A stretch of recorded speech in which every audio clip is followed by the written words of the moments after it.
Soon after Claude Cowork was released, $285 billion in market value vanished overnight. Traders called it the SaaSpokalipse. This kind of white-collar wipeout story in the software sector, terrifying. Some of those are down for 9 days in a row, so clearly the tension is building.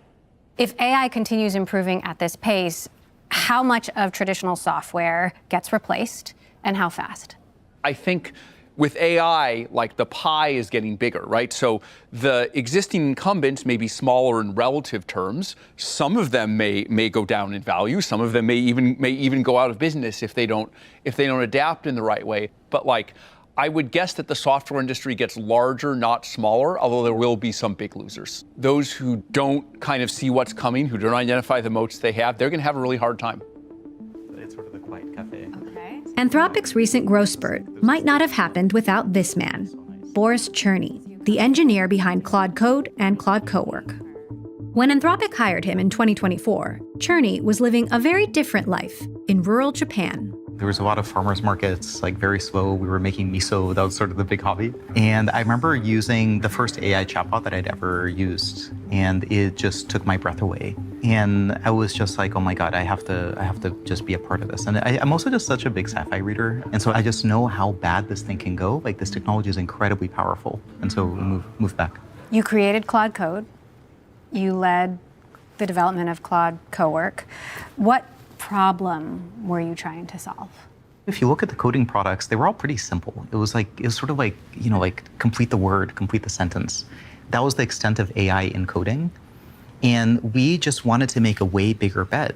And our bet was, we think actually a coding agent can do all of it. A year and a half ago, you wrote the code by hand. And sometimes you press tab and it would autocomplete a line. Now I talk to my Claude and it writes the code. And then while it does that, I talk to the next Claude and it writes some code.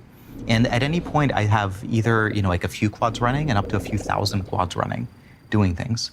How much code is Claude writing internally for engineers here? It's writing almost all of it.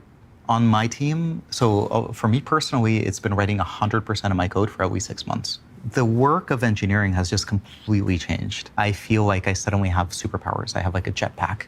And engineering has never been this fun. Can we give Claude a spin? Yeah, let's do this. All right. All right, so let's make like a little recipe app. So make a recipe app. What do you want it to do? I would love it to suggest meals for the week. So, this is gonna take maybe a few minutes. And let's just see if Claude builds this. All right. Ooh, it gave me some options. Let's do... These look pretty tasty, actually. I could do a Greek chicken power bowl. When I click on a recipe, I want it to show me how to do it. Thank you. Aw. I'm sure Claude appreciates it. I always try to say thank you. Yeah, I always try to be nice too. I don't know. A recipe app might not be the most mind-blowing demo of Anthropic's technology, but what Claude Code just did in minutes used to take hours or days. For some, that looks like a big opportunity. Are you nervous about next week, or is it What's next week? your developer conference? Oh, yes, yes. There's so many things happening every week. Year over year, API volume is up nearly 17x on the cloud. In the last 12 months, we shipped 8 frontier models to developers and users. Welcome to the second annual Code with Claude conference, where Claude superfans come hoping to get a glimpse of the future. We're having a lot of fun. There's a ton of adrenaline. This is the first year we've grown faster than the exponential. In the first quarter of this year, we saw, if you were to annualize it, 80x growth per year. Ooh.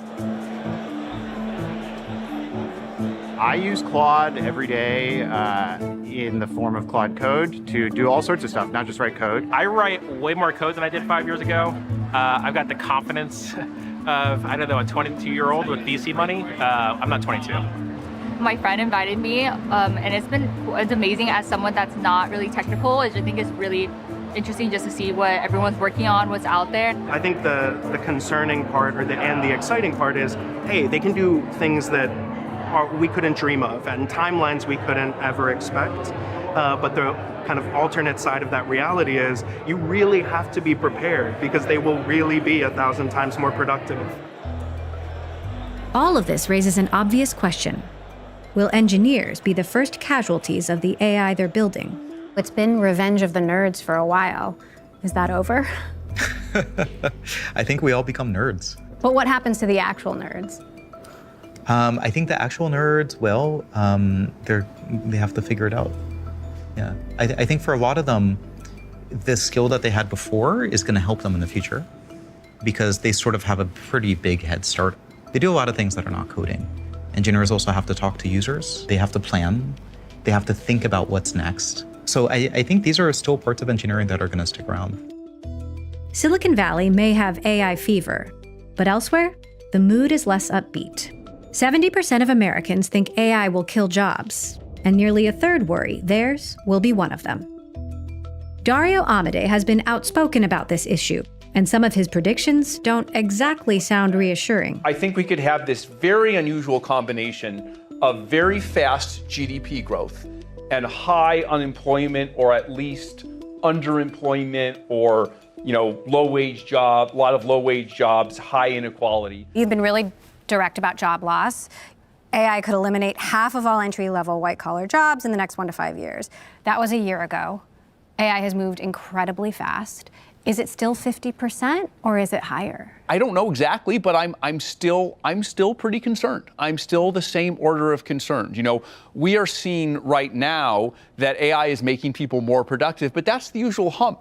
You automate 90% of the job, great. People are 10 times more productive in the other 10% because they're 10 times more leveraged. But eventually it gets close to 100%.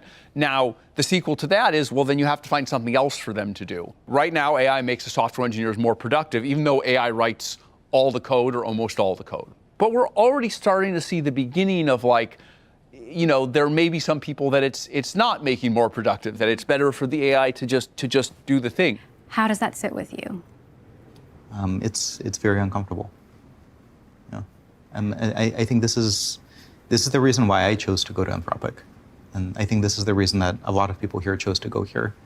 Is artificial intelligence is this force that is far bigger than we are, but here we can hopefully make it go a little bit better.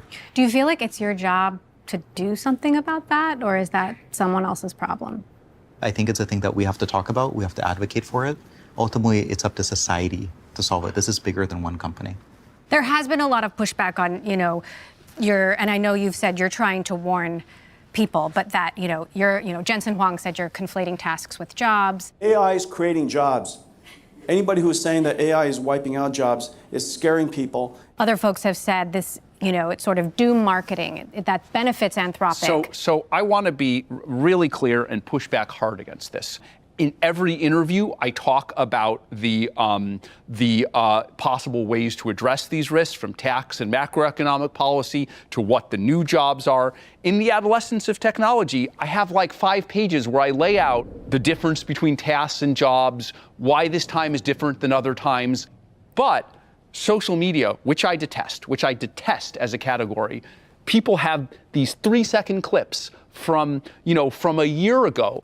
I've written much more carefully about these things where I talk about the risks. So these are the idea that this is cheap marketing is itself cheap marketing. I think it's part of the disease of Silicon Valley. It's been caught up in this social media world of 3 seconds. And so my message is just definitely not doom is coming. My message is this is something, that we should see coming, that we're worried about, and that we need to actually respond to positively.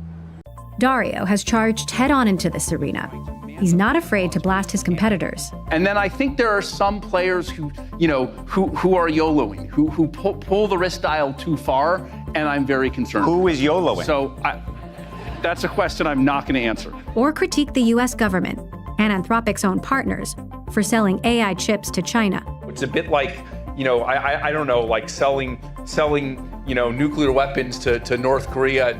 I've been very outspoken about the need for export controls on chips to China. I say this because I think it would be really bad for America, for the state of democracy in the world, for China to be ahead in AI capabilities. And it's like some of the chip makers obviously don't agree with that view, but it hasn't stopped me from saying it. Even after we've signed more partnerships, I'm sure they wish we didn't say these things, but these things are what I believe. And so, look, we're all adults here. We can work together on one thing while disagreeing about another thing. Lurking in the background at Anthropic's headquarters was the surprise development of a new AI model called Mythos. A model so powerful, it spooked everyone.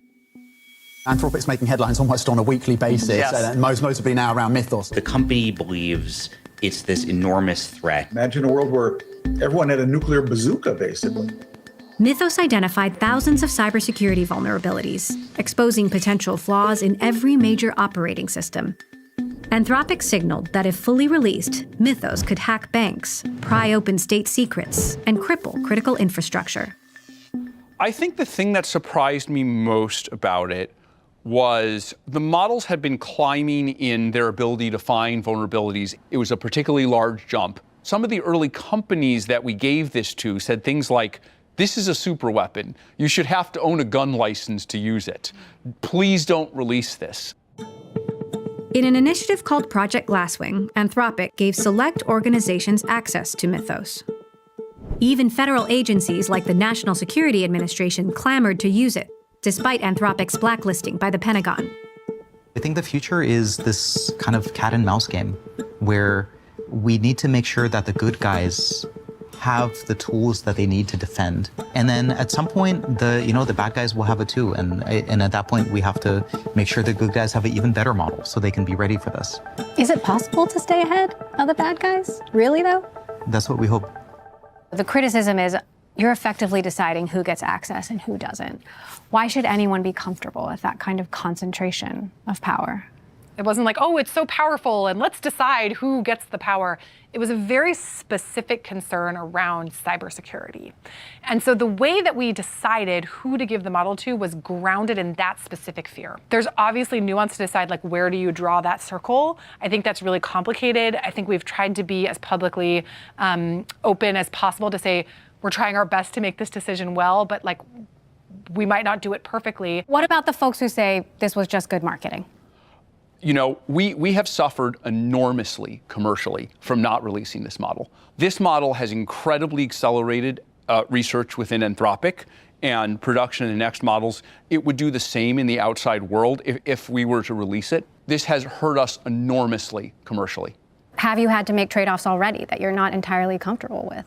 Throughout the entire history of Anthropic has been trade-offs, right? In some ideal world, you would prefer to, before you release the first chatbot, you could spend years studying, every possible thing that could go wrong with it. Now, we did delay the initial release of Claude, but, we did it for a few months. So everything is a trade-off. Now that we're in, what I would describe as a commercially leading position, we can afford to move the dial even further towards being careful, right? That's what the Mythos release was about, right? It's very hard to do something like that if you're not the leading player. There's this